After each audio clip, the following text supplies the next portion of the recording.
But going for Tennessee, getting that crucial win. And that is the conclusion of our week 6 reactions. So now, instead of the ballers this week, which I think we still did ballers, we're just going to do that as a post. Yeah. Now we're going to talk some MVP candidates. Like I mentioned, we are basically 1/3 of the way through the season. 6 out of 18. We're 6 weeks into the 18-week regular season. Not really going to say like who's our favorite. We're just going to list off a few. So John, I don't know if you want to, you can take the wheel here. Who's popping in your head as MVP candidate and why? There's a lot, so Yeah. I don't want to get into everybody.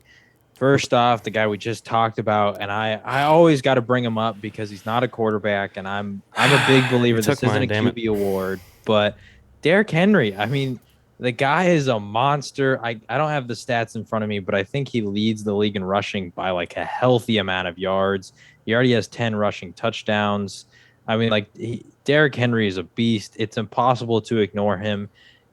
And I know that he's done it before and he's got the 2,000 yards, but like with the 17th game, this guy might go for the record. It's just absurd what he's able to do in the run game. So it would be a disservice for me to leave off Derrick Henry. And I it's a bit crazy how he doesn't get more attention and votes when it comes to this award, especially last year where Aaron Rodgers and Patrick Mahomes, they were awesome, but 2,000 yards, Josh Allen was awesome too, but 2,000 yards, man, that is something that we don't see very often anymore. Yeah, he's on pace to break that. He has 783 rushing yards and 10 touchdowns at this point. Like I said, only bad game was week 1 against the Cardinals, which now we're starting to see Cardinals are kind of for real, so it's not like an aberration. Oh, no, sorry, I think he said good game was Cardinals. Who did they play week 1? He only had like 67 yards week 1. It was week 1, yeah, against the Cardinals. Was that then? I forget. Oh, yeah, it was the Cardinals. I literally said that earlier. I'm getting my games mixed up. So yeah, I'm right with you. He was one of my top choices. I think I know he didn't have a great week statistically, but I think Lamar Jackson needs to be up there. Biggest criticism was, you can't play from behind. You can't throw the ball. He's come from behind against the Chiefs, came from behind against the Colts the other game with his right arm too. So, and now they're getting Rashad Bateman back, so he's had some snaps. He looked pretty solid. And, him and Hollywood Brown seem to have a better connection this year. And he's always had a good connection with Mark Andrews. And this is without really Ronnie Staley, who now is gone again for the year, basically. And they don't have Orlando Brown, who they had last year. So lesser talent around him. So more is being asked. And he's answering. And the defense isn't as dominant as was last year, too. So, yeah, I got Lamar right there. Unfortunately, you took the only non-QB candidate. So I feel like it's going to be QB from here on out. But to all the people who are saying that, because I know some of my friends who are Cowboys fans are saying Trayvon Diggs needs to be in this conversation. Let's calm down. Maybe Defensive Player of the Year, but not MVP. Yeah, even then. Anyway. But yeah. So who do you got? Who's the QB you got? Unless you got some random. I don't think it's another wide receiver that's in the convo. So who's No, I don't have any other non-QBs. Yeah. How many options are we gonna do? So I don't. Let's just do 2 each, and then we can list some names that that we were also in consideration, just so we're not here all night. All right. I mean, it's impossible to not mention Kyler Murray and what he's been able to do. I would say right now he's probably the front runner.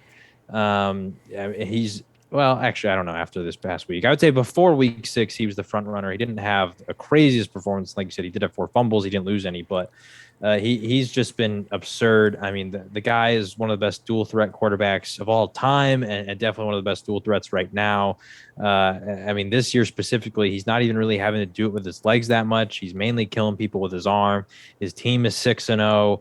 I mean, I just don't know what more you really want from Kyler Murray. We've really only seen him struggle in that 49ers game, and his completion percentage is absurd. I'm going to pull up the stats right now just so I don't have to misquote anything. So on the year so far, 1,700 passing yards, 14 touchdowns, 4 interceptions, a QB rating of 116, and his completion percentage is at 73.8% completions or percentage. And so, I mean, he's just doing it all. He's accurate. He's making the right reads, the right throws. He's throwing it deep downfield. He's working things with his legs. Kyler Murray, he's doing everything. All right, I'm just gonna say the obvious choice. I'm gonna say dark choice, and then I'm gonna say, but I think I think Derek Carr's got to be in that conversation. I know he hasn't been amazing, but especially still the machine kept rolling. I'm not gonna say he's a front runner, but machine kept rolling even though they lost, John Gruden, which rightfully so, but still putting up, 1900, second in passing yards, right behind Tom Brady, that's who I was contemplating to say. So that's who would be in my obvious in consideration. But Tom's a little, I don't want to say, a little too obvious. I mean, obviously Tom's up there, but Derek, I know he's had 10 touchdowns, 4 interceptions. I know it's not the greatest touchdown interception ratio, but still putting them in winning positions, winning.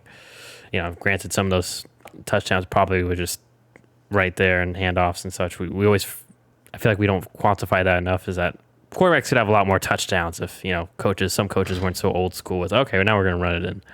But Derek Carr right up there for me. I mentioned Tom Brady's in consideration for me, and I'm sure also I thought Justin Herbert, Josh Allen, those guys are also deserve to be there as well. I'm sure you have a few other names. I don't want to take them up. So if you got any other names or people as well, you can go ahead and throw them. Some other options for me. Are we doing some other options, or should I just list a few other options and then we'll move on? We already Justin Herbert, I think he's in there. I would say probably before this week against the Ravens, he was a top 3 candidate. I don't know where he'll be right now, but I mean he was balling, and I would be a terrible Cowboys fan if I didn't mention Dak Prescott. I wouldn't say he's a front runner either, but I left him up there for you. Yeah. Yeah, he's in the conversation for and sure. Matt Stafford, I won't throw in Matt Stafford. Obviously, he's been very well. I feel like that one poor game against, not really poor, but just the game against Arizona got away from them, and then everyone kind of forgotten about Matt Stafford. But he's been balling out as well with the Rams, so I think he deserves to be in that conversation. But also Josh Allen, Tom Brady, those guys are in there too. Yeah, Tom, right up there. So, all right, but we got the main ones there. So those are some of our MVP candidates. Hopefully, if we do this again, it'll be a little more obvious by then. The field will be narrowed, I think is the phrase. But anyways,